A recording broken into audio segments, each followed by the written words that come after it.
If you're planning on going to Europe with kids and you have Disneyland Paris on your bucket list, but you're not sure whether or not it's worth it, as a person who's not super into Disney, I'm going to give you our honest opinion and whether or not it was worth it. If you're new here, hi, I'm Tatiana, and we are a family of 4 currently on a trip around the entire world with our 2 toddlers. We started making plans to go to Paris. We knew immediately that we wanted to go to Disneyland Paris because we have kids. Call me naive, but when making these plans, I wasn't expecting it to cost almost 10 grand to stay on property, so we just rented an Airbnb relatively close. We only got 1 day, 2 park tickets, and it was close to $1,000. We arrived shortly after they opened, and the security actually didn't take that long to get through. Like I said, for 4 tickets, we also got the Premier Access pass because I was not about to wait in lines any longer than I had to. It was close to $1,000 for all 4 of us for the day.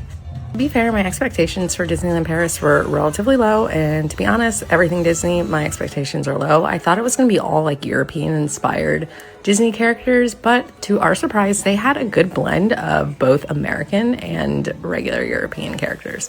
One thing to note is that Disneyland is obviously a lot smaller than Disney World, so in my opinion, that's a good thing because we weren't walking millions of miles to get to next activities. I will say I wasn't super blown away with all the park food, which I feel like is a common thing beyond Disney World. Nothing was really great. We did bring our own snacks, and I did see people packing like full-on sandwiches to make, which is super smart.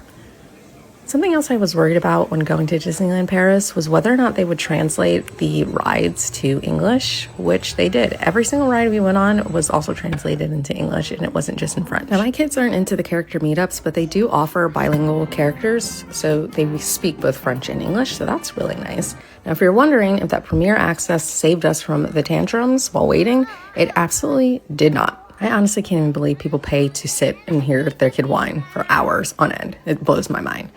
The one thing that I do want to say was worth it 1,000 times over were the fireworks at night. Hands down, literally, Disney does fireworks the best.